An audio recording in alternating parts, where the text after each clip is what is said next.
Merci de nous rejoindre si c'est le cas. On est en direct, c'est 9h50 le matin. Margot Gilquin, je vous l'annonce depuis le début de cette émission, nous a rejoint. Bonjour Margot. Bonjour Christophe. Bob, vous connaissez Margot? Je crois que vous échangez sur les réseaux sociaux. Un petit peu, voilà, on a fait connaissance sur les réseaux sociaux. Puis alors là, je me rends compte qu'elle existe en vrai. Elle existe en vrai. Ouais, sauf que Margot ne savait pas que vous faisiez si bien la libellule.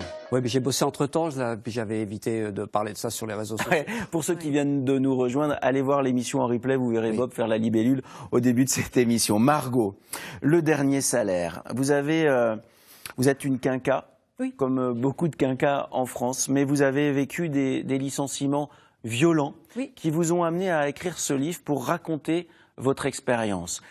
Ce livre-là est devenu une aventure incroyable qui passe de main en main. Il raconte votre vie un peu cassée. Complètement cassée, je n'ai pas peur de le dire. C'est une vie cassée, mais c'est pas que ma vie en fait. Je me suis rendu compte que c'était aussi la vie et je les salue. Je profite du moment que vous m'accordez pour saluer tous les seniors qui nous rejoignent parce que franchement, il y a vraiment... Vous êtes leur porte-parole. Il y a plus de 6 millions de seniors qui aujourd'hui sont sans emploi. Pour bien comprendre ce que ça veut dire être sans emploi quand on a 55 ans, c'est vivre avec 16 € par jour. C'est vivre avec 16 € par jour.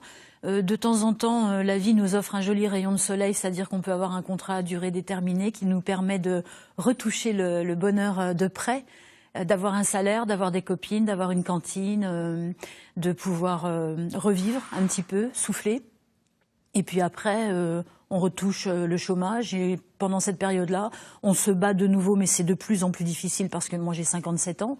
Et que à 57 ans, on offre de moins en moins d'emplois aux quinquas. Je suis presque sexagénaire, c'est super. Vous m'avez écrit au début de l'été en disant, voilà Christophe, j'ai écrit ce livre-là, j'aimerais que vous le lisiez, que vous me disiez ce que vous en pensez, et puis si ça vous plaît, invitez-moi. Vous êtes ici parce que votre livre m'a touché. Merci. Parce qu'en fait, vraiment Margot, je vous le dis très sincèrement, il m'a touché parce qu'en fait, il peut concerner, Bob, des personnes que l'on connaît dans notre entourage et peut-être nous demain.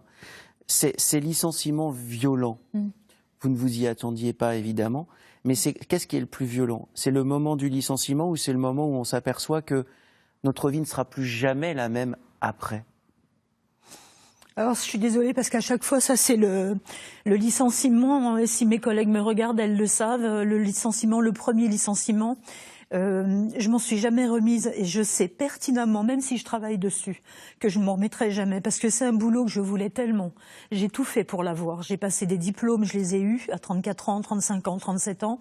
Je suis entrée dans cette entreprise. On a eu un patron absolument formidable. S'il me regarde, je voudrais vraiment lui dire que je le remercie pour tout ce qui s'est passé, qui s'appelle Christophe d'ailleurs. Et ce licenciement a été d'une violence inouïe et je n'arrive pas à m'en relever. Je fais tout ce qu'il faut pour. Vous étiez secrétaire de direction? J'étais assistante de direction, oui. Et je savais qu'on allait être licencié. Je vais passer vite sur cet épisode. Et même si je m'y suis préparée, le jour du licenciement, c'était inattendu. Je ne savais pas que j'allais être licenciée ce matin-là quand je me suis levée. Je ne savais pas que ce jour-là, on me tendait un piège. Et j'ai menacé de sauter par la fenêtre si la DRH ne venait pas immédiatement pour qu'on arrête Margot,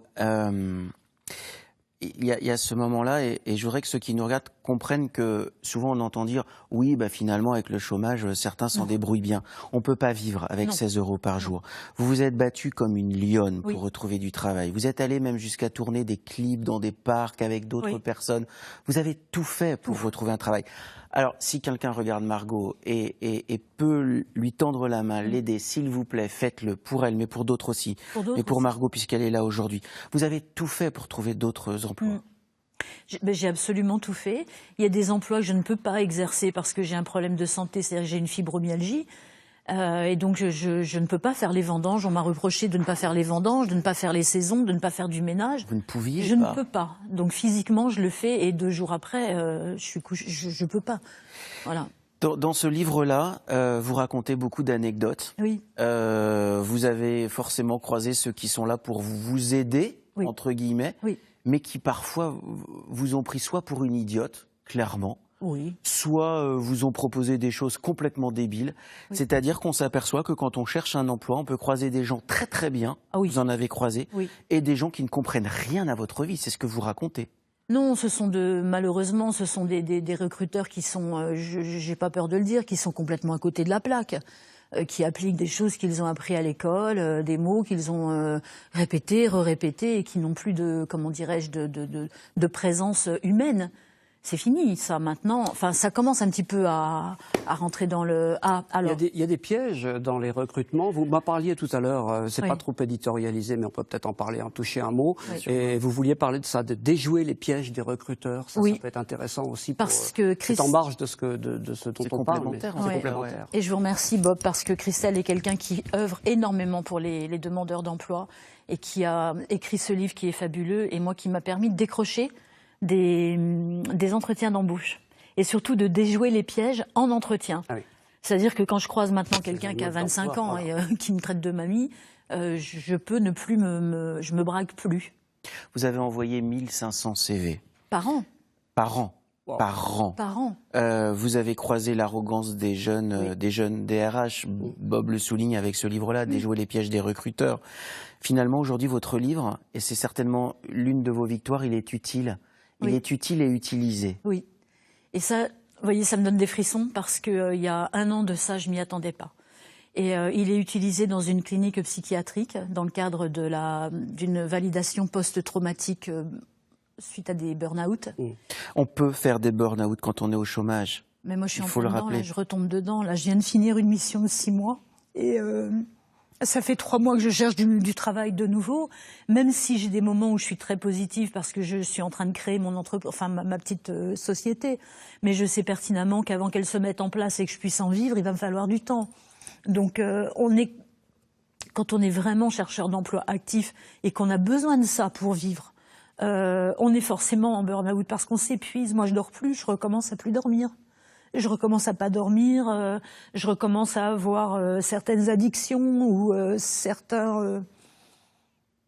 Moi, je lance un appel au secours parce que je pense que d'ici quelques temps, il va y avoir un énorme problème avec les seniors qui sont sans emploi. C'est une catastrophe, c'est vraiment une catastrophe. Peut-être que votre livre, lorsqu'il est utilisé dans une clinique, lorsqu'il est utilisé par des étudiants ou dans des écoles, il peut peut-être faire prendre conscience aux RH de demain. Oui. À ceux qui décident de l'emploi des autres, en étant bien confortablement assis dans un fauteuil, que la vie n'est pas si simple dans l'après. Finalement, si vous aviez un message à transmettre, Margot, à ceux qui nous regardent, c'est lequel? De tenir bon, même si c'est difficile, mais celui-ci, il est tellement évident et on vous envoie toute notre force. Mais un message, ce serait lequel? Ne rien lâcher.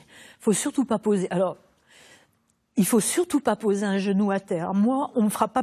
J'ai travaillé pour la ministre du Travail et je la remercie encore 1000 fois. Elle vous a confié une mission sur les seniors. Elle m'a confié une mission. J'ai travaillé pendant 6 mois avec elle et je la remercie. Quoi qu'on puisse dire. Oui, Madame El Khomri.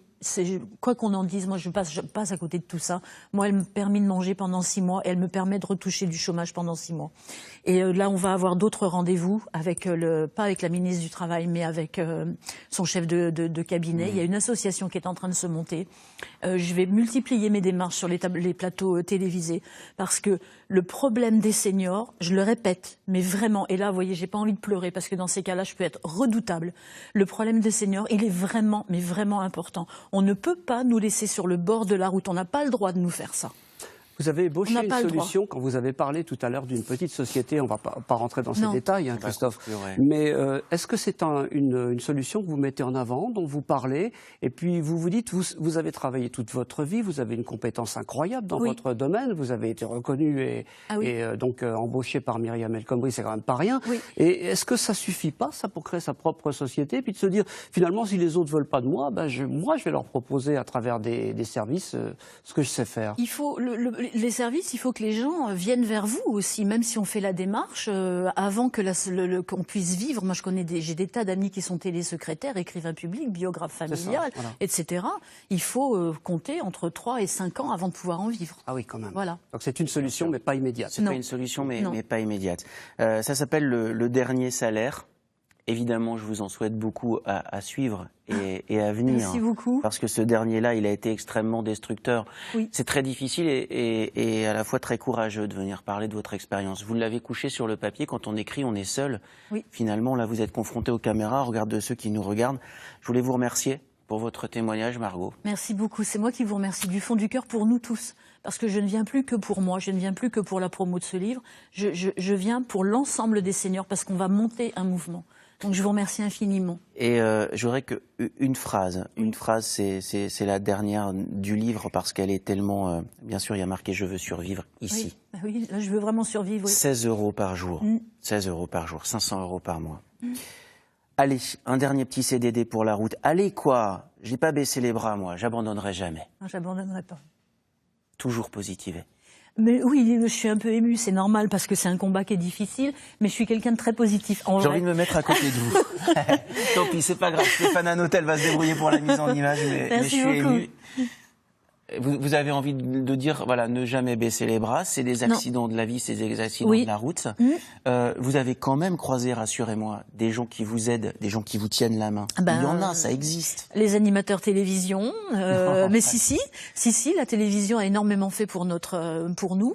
Madame El Khomri, que je continue de remercier, d'autres hommes politiques, d'autres hommes et femmes politiques, je pense à Bruno Beltrami, à Aline Martin, des gens qui m'aident. Ah non, depuis le livre, je vais mieux malgré tout, parce que je suis pas toute seule. Je veux dire, là, j'ai plus peur de finir dehors dans la rue.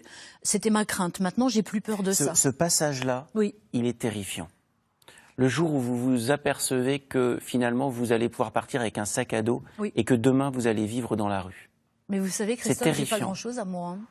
J'ai des livres et des disques, et c'est tout. J'ai rien à moi, j'ai une 2 chevaux.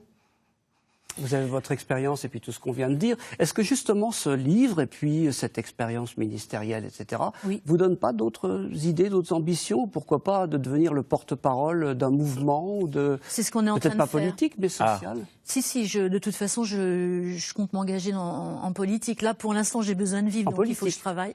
Mais je compte m'engager en politique. Oui.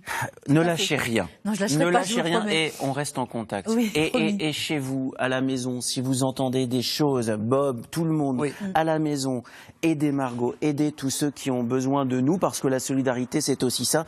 Et lisez ce livre, vous allez en apprendre beaucoup. Alors, on est un peu ému sur ce plateau, je l'avoue, mais c'est un cri de colère d'une femme confrontée au chômage et à la précarité, mais il y a beaucoup d'humour parce que Margot est bourrée d'humour. Allez la suivre sur Facebook, vous allez vous marrer parce qu'elle a la hargne, je vous le jure, elle a la hargne. Ça s'appelle Le Dernier Salaire. Lisez ce livre et s'il vous plaît, si vous le pouvez, aidez Margot. Merci beaucoup. Margot, merci beaucoup. Merci à vous.